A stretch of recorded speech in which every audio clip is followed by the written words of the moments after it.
How you doing, guys? It's a singing microphone. Hello, hello. I think this one is working. Mine's not working. You have trouble with your chair. I'll talk loudly. Perfectly fine. We're just waiting on Sharon to get into position here.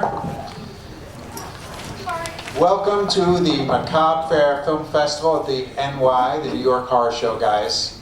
We're going to spend, hopefully, a pretty cool hour here doing our Women of Horror panel. And I have some great guests, as you can see, lined up. They're very patient, and we're going to hopefully talk a little bit more today than just about specific movies. One of the things that I like to do as an interviewer, I'm Adam Ginsberg, by the way, I'm the producer of Macabre Fair Film Festival with my wife Elsie, is I like to do interviews, thanks, with my guests where we kind of dig a little bit more into the person and the passion and essentially a little bit more of the career than just talking about specific movies. So obviously, I guess we'll introduce, we've got Rutanya, Alda here. Hello, this is me. Rutanya, by the way, has been in over 90 films, guys. Some TV work too as well, and you know her from Amityville to The Possession, among other things. I have Eileen Dietz right next to me, obviously from The Exorcist, and she's done some neat stuff as well as some soap operas and things like that. Sharon Lentz, child actress from Dark Shadows, is here with us, and she's got a resurgent career at this point in her life. LESLEH Donaldson is here, a Canadian we've got on the stage, folks, and happy birthday to me, among other things. And Elizabeth Shepard is here with us, and she is an English actress. And one of the things I really like about her, other than Damien Omen too, is she's got a really storied career in television movies in the 80s and 90s, which I think is pretty neat, all those made-for-TV movies and stuff, and she did a ton of stuff on TV. So we have a really varied group here, and we're going to dig in. I would say ladies first, but with that said, who would like to start first? Because we'll start anywhere that you guys are comfortable. I mean, we could just work our way down. Yeah, let's just work our way. Eileen, you obviously had the big role in terms of taking over the more adult parts in The Exorcist and stuff. And we've talked numerous times, and obviously you've done soap operas and so on and so forth. Recently in life, you've got like this resurgence again with horror going on. Starting in you know, I guess we could say starting with this big role with horror type of thing as the demon face and all of that, and the adult side of the character. And now, later in life, doing things, even a film, by the way, this weekend called Hag, which Eileen is in. Horror's kind of... On Sunday. Is this on? Yeah, it is. Bring it over. Horror's kind of been, in a very unique way, a part of your life. So why don't we start there for you in terms of the genre and your thoughts on it. I don't think it's on. It's on. Shows how much I know about technical stuff. Okay, what do you want? Your thoughts on the genre itself, because you do a lot of work there. I've come to the point in my life that I only shoot horror, and I only shoot thrillers. Actually, in answer to your question, I think there's a huge difference between horror films nowadays and thrillers. And a lot of the most recent horror films, as I call them, they have no character development, they have no plot, they have no people you either care about or hate, you know, or scared of. They're just what they call horror porn. And it's just people getting pulled apart and, you know, bloodied and killed and stuff like that. So I like to call them thrillers. That's one answer to the genre today. The Exorcist, of course, if it was made today, would definitely be a thriller as opposed to a horror film. And just about all of them, all the classic horror films, certainly the Omen, would be a thriller, not a horror film. You guys know what I mean? Yes? Show of hands? Maybe? And anyway, I love the genre. I've been very lucky with the advent of the new cameras today and tape. They can do a lot more indie films than they ever could do before when they were doing film. So I find myself being extremely lucky, and I think what's happening a lot with people who know me, they write a part for a middle-aged scream queen. and they're looking at their script, and they say, well, you need a middle-aged scream queen who will work cheap. Let's call Eileen. Right. You also work in extreme situations as well. You know, you kind of started off with the makeup and all that kind of stuff, but even recently, an extreme weather situation. Oh, you mean because I was in Wisconsin last week? I was in oh my God, it was minus 20 degrees, but there was no wind. And I think New York's actually colder than Wisconsin was. But it was harder for the cast and the crew because they were out there all the time, and you know, we were just doing takes. But I think you get the blood going, and you know, you're excited to be doing what you're doing. And there was one point that I was lying in the snow for 25 minutes, but they took care of us. They had a Fernie pad down there and a carpet with the snow and hand warmers and foot warmers, so it was much better. But you're right, ranging from The Exorcist, where the room was kept at about 5 degrees, and the director and the crew and everybody had wetsuits on, as well as Father Marin and Father Marin, Father Karras. They all had wetsuits, but Linda, Blair, and I, we just had those nightgowns. Right. So it was cold. I've been cold a lot. As you can see, I'm cold here. I got 3 layers on. You're still, I mean, you're really going strong at this point in your career. Look, just hunting down roles and all of that. Actually, I don't. I'm so blessed, which is a funny word to use, but people send me scripts. Well, even still, you're basically in the game. Is kind of what I'm coming at. The passion as an actress to continue on and on with this. What is it that keeps you going? What is it that's fueling your fire that you don't feel like, you know what, I've kind of done enough? Or sure as hell ain't the money. The short answer to that is I don't know how to do anything else. You know, I really don't. So I just, you know, it's a hard question to answer, I think. On indie films, as opposed to studio films, it's so personal. And everybody that's there has a passion for what they're doing. So it's just very exciting to be there to create the characters. And it seems like every film I do, and I think I've done like 14 films since a year ago, May. I might get overexposed, but each one is even better than the last. The film in Wisconsin, the talent was great, the cast was great, and the director and producers, everybody was just so much fun, and you just kind of go from family to family. Right, and for you, because you said you love the genre, you're looking to specifically stay in the horror genre as you continue to go? I don't think I have a choice. That's really the only things. I did a disaster film last year, but I still played a religious zealot. I had a Joan of Arc scene as the fire started to consume me because I wouldn't save myself because it was God's will. So it was my Joan of Arc scene, and it was like, yes, yes, yeah, you know, oh my God, they're burning me up. So yes. Very nice, very nice. Elizabeth. Yes, yes. Thank you for joining us. I'm really fascinated by the TV movie thing. I think, I mean, growing up in the 70s and 80s and such, that was a really big part of our culture, was TV movies, made for TV stuff and things like that. Differences in working in that type of a scenario to other types of films or things like that. What did you experience? You did a lot of work there. I did in the 60s and 70s. You know, my experience in horror as such was really early on in my career because the first one that I did, The Tomb of Ligeia with Vincent Price, I wouldn't really consider that a horror film. It's a gothic film, and Vincent and Roger Corman in that series of Edgar Allan Poe stories, that is really how they regarded it, as tales of mystery and imagination. And indeed, you know, like you said, that in those early films, the story was told through the people. So that we actors were entrusted with the roles that really carried the story. And now it's special effects and we are sort of supernumerary. So I had the great pleasure to work with Vincent Price in the early days. Oh, what a man.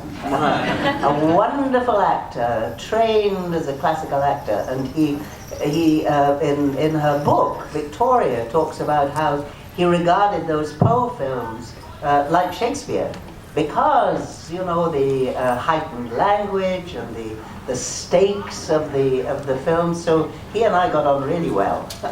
And with Damien, again, the story was told through the characters. Right. And so in that, it was horrible because I got my eyes pecked out.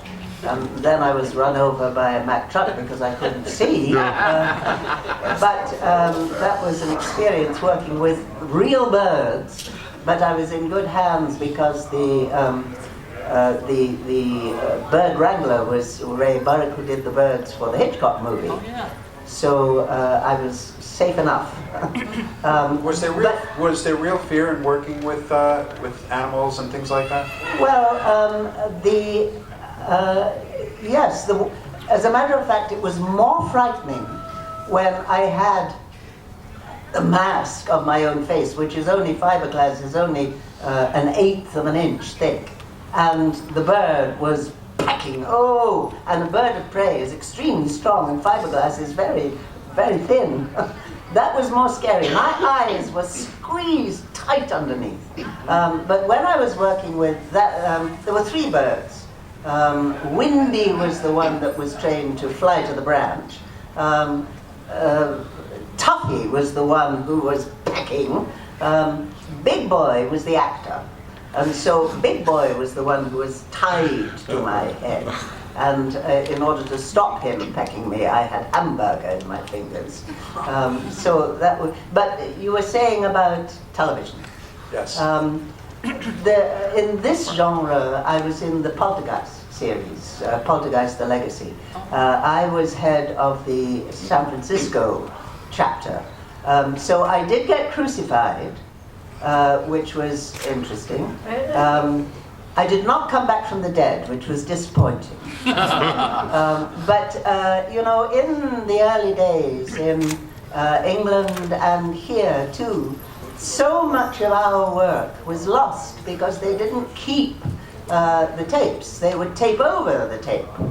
But there are people who are interested in that genre who are trying to find as many of the tapes as they can, which is gratifying to us. But actually, I have done probably more theatre, or just as much theatre, and I still am. I've just played Miss Daisy and Driving Miss Daisy last year. And when I'm not, in Hamilton, in Canada. But when I'm not, I teach Shakespeare at an acting school. So yes, I'm still at it. Oh, that's great. You know, I was hoping to get to talking more about theater and the differences, and we may as well kind of crack that open right now with film and film. Theater is the actor's medium because we are entrusted then with the role. And then we are in communication with you, and we share all of the role with you. And it's a two-way street. You know, it's live theater. We're breathing, and you're breathing, and the emotions go to and fro. In film and television, I always feel as if I am providing the best raw material I possibly can to the director, who will then choose which parts of my performance will be chosen to tell the story. So that's the difference. And of course, creating a character is the same in both genres, but it's calibrated differently. You know, for film, obviously one is not projecting to the back of the theater, and the camera is there as one's partner. Right, and in film you don't have that energy that you get in the room. Well, you have to generate that energy. Right. Every day you come in for a scene, and if it's a good director, he will have created the atmosphere where we are all ready for this particular moment. One's state of being needs to be extremely focused every day for filming. And of course you film it all out of order. So it's a different craft. Right, absolutely. Leslie, you started with theater. Yes. Why don't we- Actually, no, I started with Modeling, right? modeling, and Yeah. then I did a lot of commercials, Okay. and then television, and then feature films, and Okay. then theater. Okay. Are you Yeah. close enough? Can you hear her? Can you hear me? You a little bit My mic closer. isn't on, so. It's Hello? on tapping. Is it not on? Use my mic. I'll use this. Just- Hello. That's better. Okay, so I There we started go, out. there we go. I started out modeling. Did a lot of stuff for the Sears catalog, underwear and stuff. And then I did commercials, and then I did television and film, and then theater came after. Okay. Oh, okay. So I Yeah. had a reverse I had a there. reverse thing, yeah. So we were on theater, so let's stay there. And the difference is, because you kind of have this broad background there, what did you find? Because what I found in personal experiences in terms of filmmaking, making the jump myself from theater to film, and at times going back, is I have found that film actors who've never done theater have a harder time Yes. doing theater than theater actors do coming to film. And biggest challenge I think for the theater actors is they have to learn how to play it smaller. Because they're used to big, and you got to get everything out across the room, and you know everybody's got to see everything, and Yeah. and a lot of times the film actors, and no disrespect to any film actor, but at least in films that I've been involved with, and then try to pull them into theater shows, they seem to be Very small. very small, and at times I think nowadays a little bit lazy. You know, that whereas, and you both know this, with theater, you've got to memorize everything, and you've got to work through this the entire, you know, start to finish chronological of the play or the presentation. And a lot of times I'm on sets for films, and people don't even know the scenes. You No, know, they don't, they're and they sitting think they there can with the script improvise. out Yeah. and right there. So give me some of your history with I'll tell you that. what drives me nuts is they don't, not only do they don't, it's not that they don't care to learn their lines, they're very lazy, and they feel that they can improvise. They're not true to the playwright. You have to be true to the playwright. You have Right. to say every single word that the playwright wrote. I Right. mean, you just have to. It's so disrespectful not to. And I'll tell you what drives me nuts on film sets is when you get these actors who they whisper everything is like this. They just talk like that. You don't even project anything. Because I mean, and you can do that on film because you don't need to be. Right. And half the time I'm like, what did you say? Did I hear my cue? I mean, so they don't have the perspective to be able to. I think a good actor can do both. You know, can do television, film, and like Elizabeth said, film is definitely a director and editor's medium. But you know, you still, and you do have to have energy to be on a film. You have to be alive. You have to be ready to go at any moment. Right. Because, you know, most of the time they say the old saying that you hurry up to wait. So you sit there and you're in makeup, and then you're sitting there and you're sitting there and you're sitting there because they're getting the lights ready or you're setting up the shot or whatever. And so you have to you have to be active. You have to be alive because they're like, we're ready now. Let's go because we need this light, this particular light. So you have you have to be able to do both. Right. Yeah. For yourself, making these various medium jumps, the challenges that you particularly faced.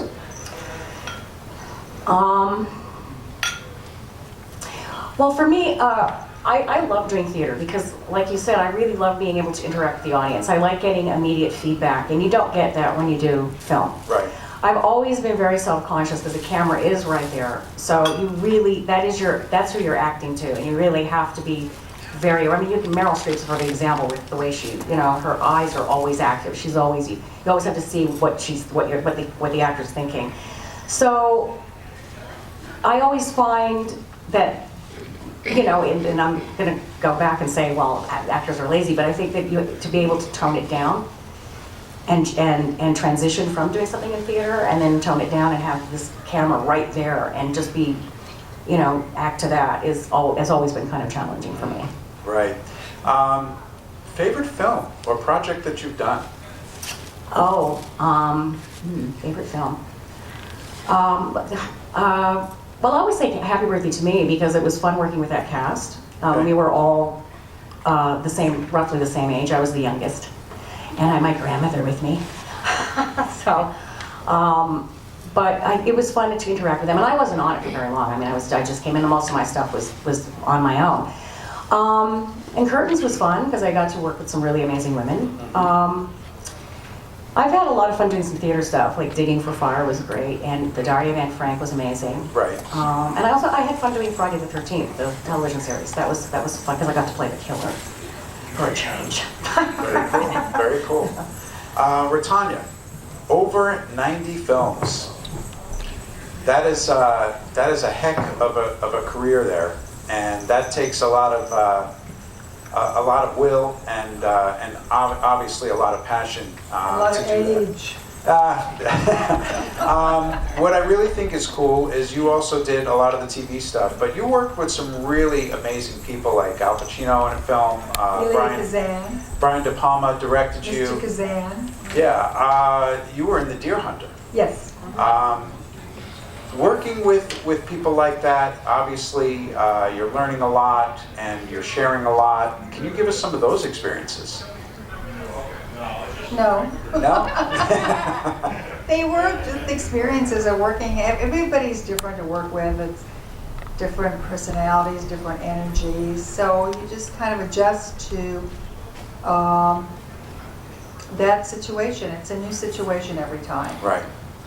So I loved working with them.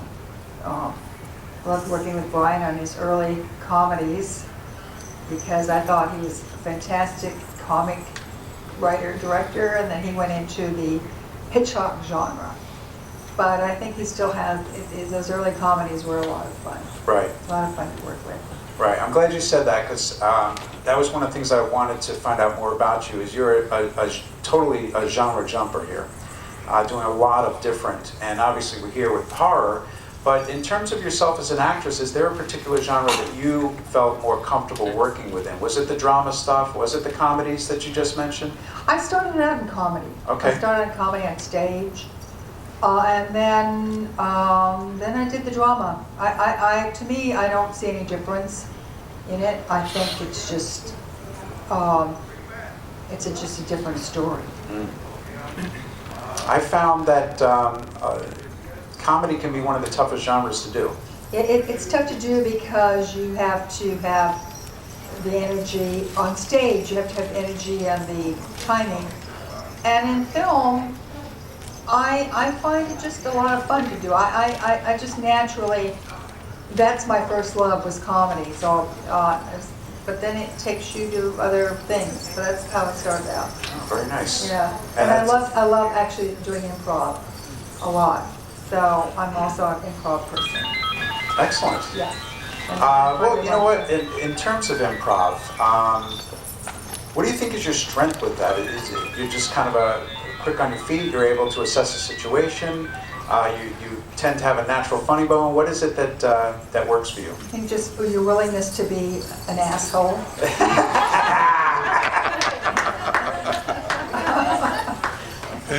You have to just not be afraid of making a total ass of yourself. Just go for it. And have fun. And have fun along the journey, but not be afraid of it. Absolutely. I think a lot of people are afraid of it because they're not going to look good or they're going to sound good or whatever. You can always flop. It's a chance you take. Always fall on your ass. So what? Right. That's I think if we were afraid, we wouldn't do this. Yeah. Absolutely. Yeah. Sharon. There. You got that mic? Yeah, yours should be turned on already. There you go. Look close and they all should be on. Hi there. You are there.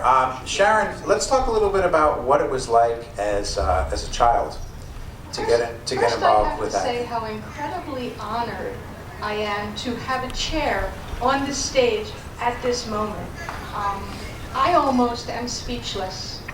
Really, I can't even tell you how I feel about being included in this panel right here. Kind of pleasantly intimidating. But thank you for inviting me. Very welcome. With regard to your question, Yeah. I was 10 years old when I was on the original Dark Shadows. Ran from 1966 to 1971. It was the first Gothic soap opera. There was nothing like it at that time.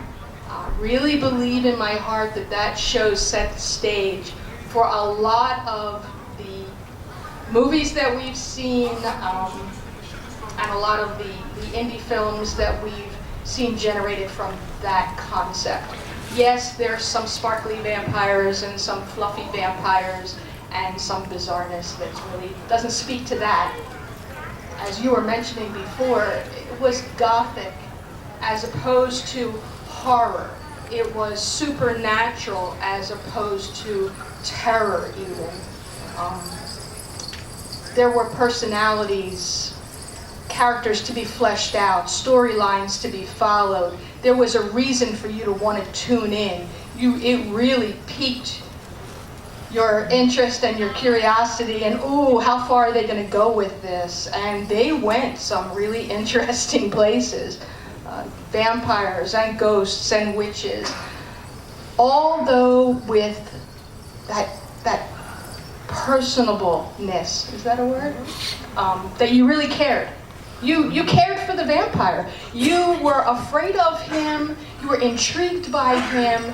You felt bad for him.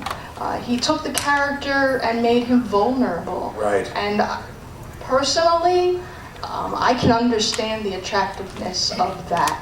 So to be able to say that I was a part of something so iconic, albeit I was 10 years old, is really very, very special.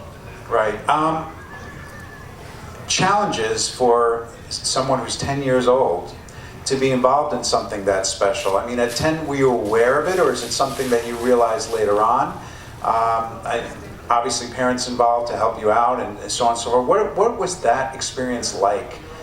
So many, we hear these horror stories of these child actors that, horrible things happen in their lives after, and so on and so forth. And you're here and you're actually having this resurgence and getting involved with film again. So what was that sort of like as a youth? And then I know you kind of put it on the shelf for a while. A long while. Mm-hmm. I had been doing modeling commercials. I was in another soap opera called Search for Tomorrow at the time. So when I went for the audition for Dark Shadows, my mother, the agent, myself really were kind of clueless as to what it really was about. Very vague. It was just another audition. I was lucky enough to get the part, and then they told my mom what it was, that I was going to be a ghost. My mom was not put off by that. She was not a stage mother. She just was like, okay. She was very naive. I mean that in the best of sense, but she was very naive. She didn't ask too many questions, except where do we show up and how do you want our hair? And that was the extent of that. I didn't know that I knew I was a ghost, but I never looked at it as anything that was scary. Right. To be honest with you, once we started to do the show and I started to be very much involved, it was all pretend. I did what I was told. I got to dress up and wear cute little ballet slippers, and I had a lot of fun. I do not have a single horror story, no pun intended. Maybe one time I flubbed a line really, really bad. The script went over here somewhere, and it took a minute or two to bring it back to where it was reasonable. And when that was over, the filming was over, there were a lot of really loud voices over there somewhere. So I knew that was kind of scary that we messed up. But back then it was live to tape. You didn't get 3 do-overs. When a boom came into frame, oh well. When a tree fell over in the cemetery, oh well. But for me it was just fun. I wasn't stressed out by any of that. And for the older characters, I would hear them say things like, oh, I could have done that so much better. And they were comforted by the people around them who said, don't worry about it, it's just a soap opera. No one's ever going to see it. Little did we know, or did they know, that technology would be such that people would fast forward, back up, oh my gosh, did you see that? Play it again. I feel bad for some of the actresses, that cringe at some of the horrible flubs that happen. But, you know, when you take into consideration the time and technology and the heart and soul that went into that show, you can smile, and it's not a bad thing. It adds another layer to the show. It adds character to the show, and it makes you smile and say, hey, you know, it is pretend. Right. So, Right. but I just feel blessed to have been a part of it, and I have nothing but good to say about all that was involved. From Dan Curtis, who was the creator and the producer, to the fabulous actors and actresses that I was so lucky to be involved with.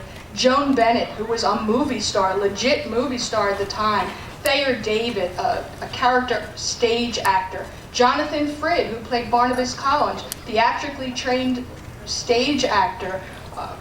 Laura Parker, who played Angelique, and Catherine Lee Scott. Beautiful women that really, they put their heart and soul into that. And it shows, as far as I'm concerned, it shows. Guys, I would like to spend the last few minutes, if you don't mind, if anyone has any questions to interact here, please let me know. Come right up. I'll hand you the mic and introduce yourself. I have one. Nelson. May I? Yes, please. Don't be shy, we won't bite. When doing soap opera stuff, who is the one who's doing most of the soap opera work? Okay. Yes, right. How hard is it to memorize all that dialogue? You have a very limited time, right? It's usually like a weekly thing, right? I think that I used to have 30 pages a night sometimes on General Hospital, and I think your mind is like a muscle, and the more you use it, the easier it is to learn lines, yes? Now I haven't done a soap opera in many, many years, and we do bits and snippets of things, and it's a lot harder, besides we're older, but at least I am. I think the mind is a muscle, and the more you do it, the easier it becomes. Do you prefer, like, a friend of mine, Terry Serpico, did a scene with Johnny Depp in the film Donnie Brasco, and where he gets slapped around by him and Al Pacino in this strip bar. And it was really maybe about a 2-minute scene, and he said he spent about a week with Johnny Depp rehearsing the scene and going over the lines. Having that kind of luxury as an actor versus, here's a script, we shoot in 10 minutes, I'll see you later.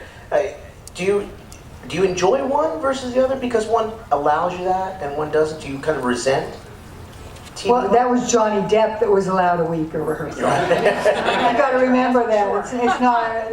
Even in a big production like that? Yeah, like it's a star that's allowed, but you know, you're talking about the other actors, that's a different ballgame. Really? It is very rare to have a rehearsal time in front of a movie. If it ever happens, it is a blessing because you can, you know, get to know your fellow actors. I just have one anecdote of soap opera. In my very early days in England, I was in a soap opera called Emergency Ward 10, which was live. And there again, when things would happen, the worst time, I think, was when we ran from one bedside to another, and I was a nurse, and the prop man came in with the IV post, and the camera came on, and instead of